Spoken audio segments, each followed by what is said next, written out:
அத்தியாயம் 3. சாய்பாபாவின் அனுமதியும் வாக்குறுதியும். அடியார்க்கு இடப்பட்ட திருப்பணிகள், பாபாவின் நிகழ்ச்சிகள், வழிகாட்டும் விளக்குகள், அவரின் தாயன்பு, ரோஹில்லாவின் கலை, பாபாவின் சுவையும் அமுதமுமான மொழிகள். முந்தைய அத்தியாயத்தில் விளக்கப்பட்டபடி சாய்பாபா தனது பூரண சம்மதத்தை தெரிவித்து கூறியதாவது: சச்சரித்திரம் எழுதுவதைப் பற்றி நான் உம்முடன் முழுமையாக சம்மதிக்கிறேன். நீர் உமது கடமையைச் செய்யும். சிறிதளவும் அஞ்சாதீர். என் மொழிகளில் நம்பிக்கை வையும். என்னுடைய லீலைகள் எழுதப்படுமானால் அறியாமை அகலும். அவைகள் கவனத்துடனும் பக்தியுடனும் கேட்கப்படுமானால் இவ்வுலக வாழ்க்கையின் உணர்வு தணிந்து பக்தி, அன்பு ஆகியவற்றின் வலிமையான அலைகள் மேலெழும்பும். என்னுடைய லீலைகளின் ஆழத்தில் ஒருவன் முழுகுவான். ஆனால் அவன் ஞானம் என்னும் விலைமதிப்பில்லாத முத்துக்களை எடுப்பான். இதை கேட்டு இந்த நூல் ஆசிரியர் மிக்க மகிழ்ச்சி அடைந்தார். உடனே தன்னம்பிக்கை உடையவராகவும் பயமற்றவராகவும் ஆனார்.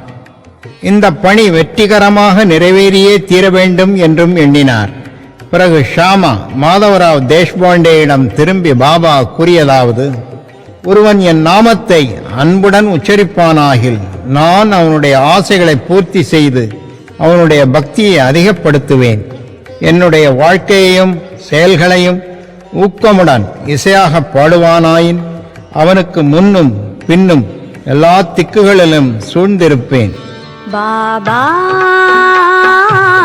आओ मेरे कीर्तन में, बाबा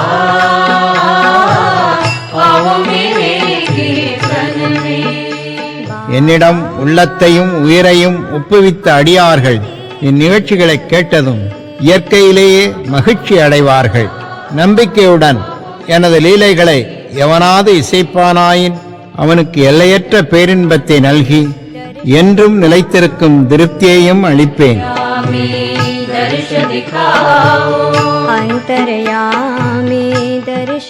எவன் என்னிடம் பூரண சரணாகதி அடைகிறானோ, எவன் என்னை விசுவாசத்துடன் வணங்குகிறானோ, எவன் என்னை நினைவில் இருத்தி நிரந்தரமாக தியானம் புரிகிறானோ அவனை விடுவிப்பது எனது சிறப்பு இயல்பாகும். என் நாமத்தை உச்சரிப்பவர், என்னை வணங்குபவர், எனது நிகழ்ச்சிகளையும் வாழ்க்கையை பற்றியும் எண்ணி இவ்வாறாக என்னை நினைவில் இருத்தி இருப்பவர்கள் எங்கனம் உலகப் பொருள்கள், உணர்ச்சிகள் இவைகளில் கவனமுள்ளவர்களாக இருக்க முடியும். சாவின் வாயிலிருந்து எனது அடியவர்களை நான் வெளியே இழுத்து விடுவேன். எனது கதைகள் கேட்கப்பட்டால் எல்லா நோய்களும் விலகும். எனது கதைகளை மரியாதையுடன் கேட்டு அவைகளை எண்ணி தியானம் செய்து கிரகித்துக் கொள்ளுங்கள். இதுவே மகிழ்ச்சிக்கும் திருப்திக்குமான மார்க்கமாகும். என் அடியவர்களின் பெருமையும் அகம்பாவமும் அற்றுவிடும். கேட்பவர்களின் மனம் அமைதிப்படுத்தப்படும். அன்றியும் அது இதயபூர்வமும் முழுமையுமான பக்தியாயிருந்தால் அது உச்ச உணர்ச்சியுடன் ஒன்றாகிவிடும். சாயி சாயி என்று சாதாரணமாக ஞாபகமூட்டிக் கொள்வதை பேச்சில் கேட்பதில் உள்ள பாவங்களை தீர்க்கும். அடியவர்களுக்கு அளிக்கப்பட்ட பலதரப்பட்ட பணிகள். ஆண்டவர் வெவ்வேறு பணிகளை வெவ்வேறு அடியவர்களிடம் ஒப்படைக்கிறார். சிலர் கோயில் மடம் கட்டுதல்களிலும், சிலர் புண்ணிய தீர்த்தங்களுக்கு படிக்கட்டுகள் அமைத்தலுமான பணிகளும் அளிக்கப்படுகிறார்கள். சிலர் ஆண்டவன் புகழை பாட்டுவிக்கப்படுகிறார்கள். சிலர் க்ஷேத்ராடன யாத்திரைக்கு அனுப்பப்படுகிறார்கள். ஆனாலும் எனக்கு சச்சரித்திரம் எழுதும் வேலை ஒதுக்கப்பட்டது. எல்லாம் சிறிது தெரிந்து ஒன்றும் முழுமையும் தெரியாதவனைப் போன்ற நான் இந்த பணிக்கு கொஞ்சமும் தகுதியுடையவன் அல்லன். பின்னர் ஏன் அத்தகைய கடினமான வேலையை மேற்கொள்ள வேண்டும்? எவரே சாய்பாபாவின் உண்மை வரலாற்றை எடுத்து எம்ப முடியும்? சாய்பாபாவின் அருள் ஒன்று மட்டுமே இந்த கடின வேலையை நிறைவேற்ற ஊக்கம் அளிக்க முடியும். எனவே நான் எனது பேனாவை கையில் எடுத்தபோது சாய்பாபா எனது அகங்காரத்தை அகற்றிவிட்டு அவரே தமது நிகழ்ச்சிகளையெல்லாம் வரையலானார். ஆதலால் இந்த நிகழ்ச்சிகளையெல்லாம் விவரிப்பதன் பெருமை அவரையே அடைகிறது, என்னை அல்ல. பிறப்பில் மறையவனாக இருப்பினும் சுருதி ஸ்மிருதி என்ற 2 கண்கள் பார்வை அல்லது காட்சிகளின் தேவையுள்ளவனாக இருந்தேன். எனவே சச்சரித்திரத்தை எழுதவே இயலாத நிலையில் இருந்தேன். ஆனாலும் ஆண்டவன் அருள் ஊமையை பேச வைக்கிறது, முடவனை மலையை கடக்கச் செய்கிறது. அவரின் விருப்பப்படி காரியங்களை செயல்படுத்தும் தந்திரத்தை அவர் ஒருவரே அறிவார். புல்லாங்குழலோ ஹார்மோனியமோ எங்கனம் ஒலி எழுப்பப்படுகிறது என்பதை அறியா. இதை அவற்றை வாசிப்பவனையே சார்ந்தது. சந்திரகாந்தக்கல் கசிவதும் கடல் பொங்கி எழுவதும் சந்திரோதயம் காரணமாகவே, அவற்றின் தன்மையால் அல்ல. கலங்கரை விளக்கமாக பாபாவின் கதைகள். படகுக்காரர்கள் பாறைகள் அபாயங்கள் இவற்றிலிருந்து விலக்கி பத்திரமாக பயணம் செய்வதற்காக கடலின் பல்வேறு இடங்களில் கலங்கரை விளக்கம் கட்டப்படுகிறது. சம்சாரம் என்னும் சாகரத்தில் சாய்பாபாவின் கதைகள் அத்தகைய பயனை நல்குகின்றன. அவைகள் அமிர்தத்துக்கு சுவையூட்டுகின்றன. நமது உலக பாதையை மிருதுவாகவும் கடப்பதற்கு எளிதாகவும் ஆக்குகின்றன. ஞானிகளின் கதைகள் ஆசீர்வதிக்கப்பட்டவைகள். நமது செவிகளின் வழியாக உள்ளத்தினில் புகும்போது சரீர அபிமானம் அல்லது அகங்காரம், துவைத உணர்ச்சி மறைகிறது. நம் உள்ளத்தில் அவைகள் தேக்கப்படுமானால் சந்தேகம் பறந்தோடும். சரீரத்தின் பெருமை உணர்ச்சி கீழே இறங்கும். ஏராளமாக விவேகம் சேகரிக்கப்படும். பாபாவின் தூய புகழை விவரிப்பதும் அதையே அன்புடன் கேட்பதும் அடியார்களின் பாவங்களை அழிக்கும். கிருதயுகத்தின் ஆன்மீக பயிற்சியானது சமதமா, உள்ளம் உடல் இவற்றின் தனித்தன்மை. திரேதாயுகத்துக்கு தியாகம், துவாபர யுகத்துக்கு வழிபாடு, கலியுகத்துக்கு இறைவனின் புகழையும் நாமத்தையும் இசையாக பாடுவதும் ஆகும்.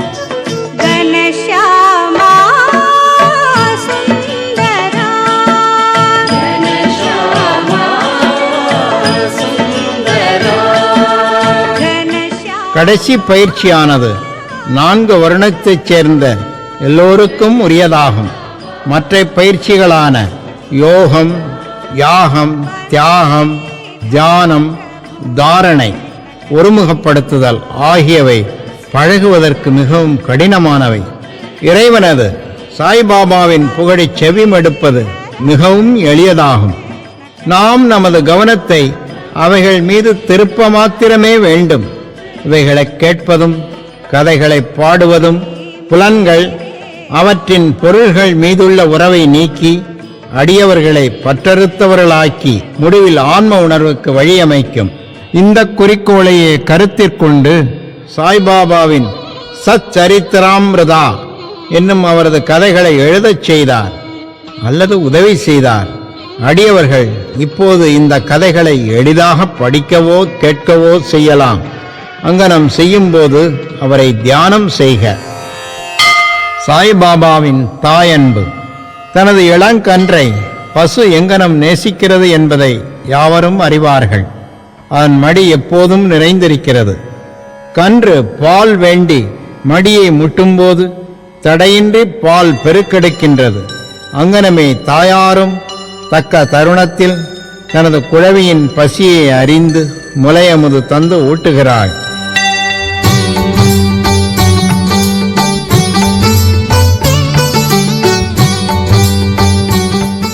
குழந்தைக்கு ஆடை அழகுற அணிவிப்பதிலும் சிறப்புற சிங்காரிப்பதிலும் முக்கிய கவனம் செலுத்துகிறாள். குழவி எதை பற்றியும் அறிவதுமில்லை, கவலையுறுவதும் இல்லை.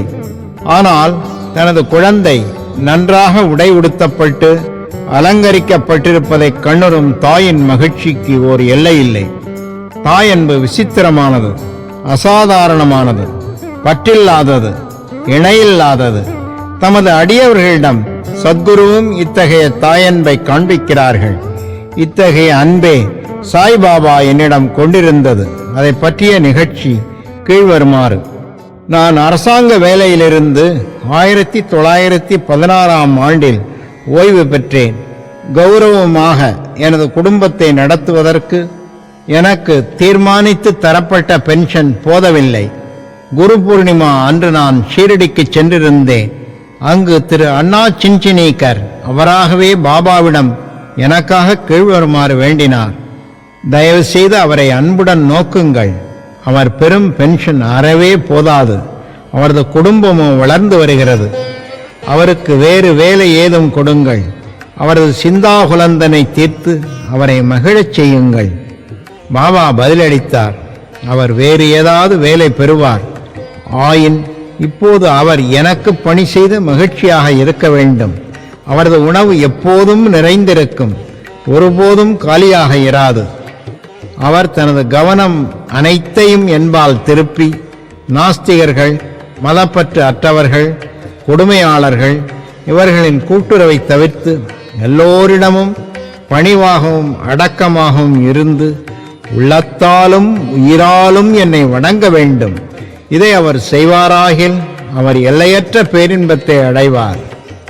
எவருடைய வழிபாடு உபதேசிக்கப்பட்டிருக்கிறதோ அந்த நான் என்பது யார் என்னும் வினாவுக்கு சாய்பாபா என்பது யார் என்னும் குறிப்பில் முன்னமேயே இந்த நூலில் குறிக்கப்பட்டிருக்கிறது. ரோஹில்லாவின் கதை. அல்லாஹு அக்பர், அல்லாஹு அக்பர், அல்லாஹ். எல்லோரையும் அரவணைக்கும் சாய்பாபாவின் அன்பை ரோஹில்லாவின் கதை நமக்கு காட்டுகிறது. உயரமாகவும் வாட்ட சாட்டமாகவும் காளையை போன்ற வலிமை உடையவனாகவும் ரோஹில்லா என்பவன் ஷீரடிக்கு வந்தான். நீண்ட கப்னி என்னும் உடை அணிந்திருந்தான். சாய்பாபாவிடம் உள்ள அன்பினால் அங்கு தங்கியிருந்தான். இரவும் பகலும் கல்மாவை, திருக்குரானின் பாடல்களை சப்தமாகவும் குரூரமாகவும் ஒப்பித்து அல்லாஹோ அக்பர், கடவுள் பெரியவர் என்று கத்துவான்.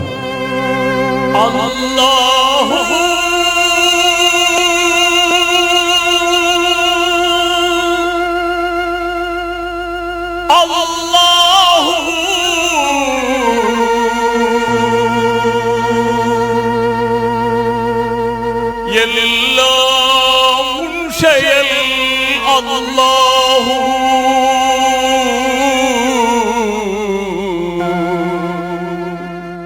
ஷீரடியின் பெரும்பாலான மக்கள் பகலெல்லாம் தங்கள் வயலில் வேலை செய்துவிட்டு இரவு வீட்டிற்கு திரும்பும் போது ரோஹில்லாவின் குரூர இரைச்சல்களாலும் கத்தல்களாலும் வரவேற்கப்படுவார்கள்.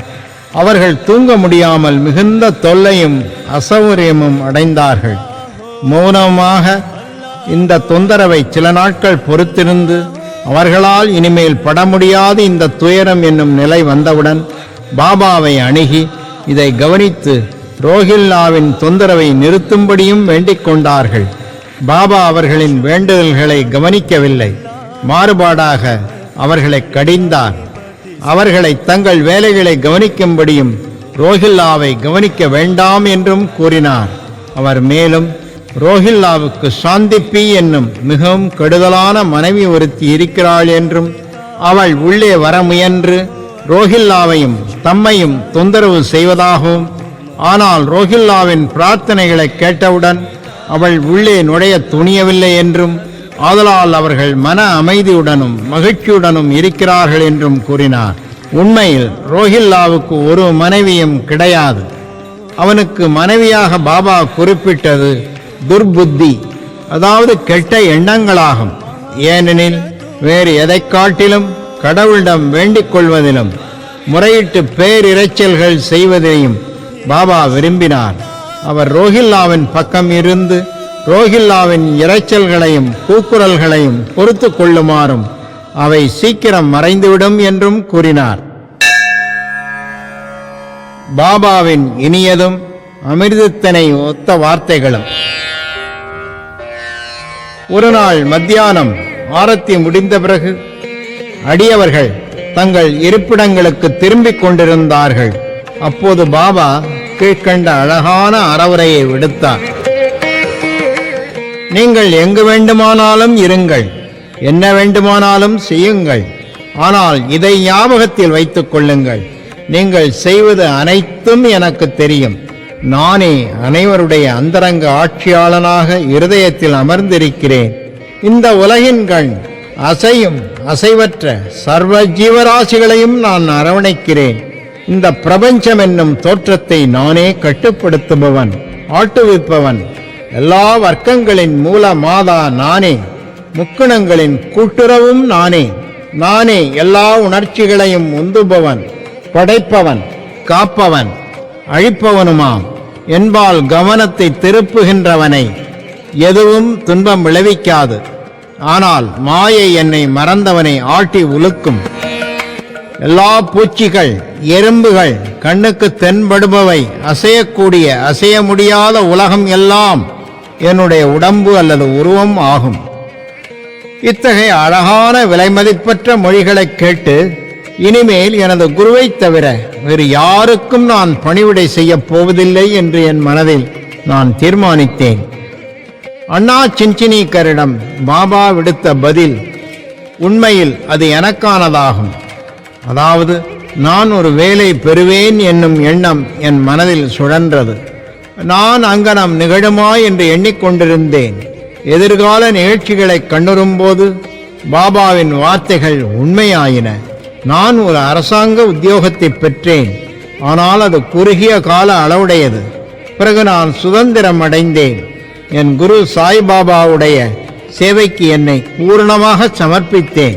இந்த அத்தியாயத்தை முடிக்கும் முன்பாக பல்வேறு இடைஞ்சல்களான மடி, தூக்கம், மனது அலைதல், உணர்வுகளுடன் உறவு இவற்றை விட்டொழித்துவிட்டு தங்களுடைய முழுமையும் சிதைவுமற்ற கவனத்தை இந்த சாய்பாபாவின் கதைகளுக்கு அளிக்கும்படி நூலை பயில்வோரிடம் நான் வேண்டிக் கொள்கிறேன். அவர்களது அன்பு இயற்கையானதாக இருக்கட்டும். பக்தியின் ரகசியத்தை அவர்கள் அறியட்டும். மற்ற பல சாதனைகள் புரிந்து களைப்படைய வேண்டாம். ஒரு எளிய மருந்தை அவர்கள் பற்றட்டும். அதாவது சாய்பாபாவின் கதைகளை கேட்பது. இது அவர்களின் அறியாமையை அழித்து அவர்களுக்கு முத்தி நல்கும். ஓர் உலோபி பல்வேறு இடங்களில் தங்கினாலும் தன்னுடைய புதைக்கப்பட்ட செல்வத்திலேயே சதா சிந்தனை உள்ளவனாக இருப்பதைப் போல சாய்பாபா நமது அனைவரின் உள்ளமென்னும் அரியாசனத்தில் வீற்றிருக்கட்டும். அடுத்த அத்தியாயத்தில் சாய்பாபாவின் ஷீரடி விஜயத்தை பற்றி கூறுகிறேன். ஸ்ரீ சாயை பணிக. அனைவருக்கும் சாந்தி நிலவட்டும்.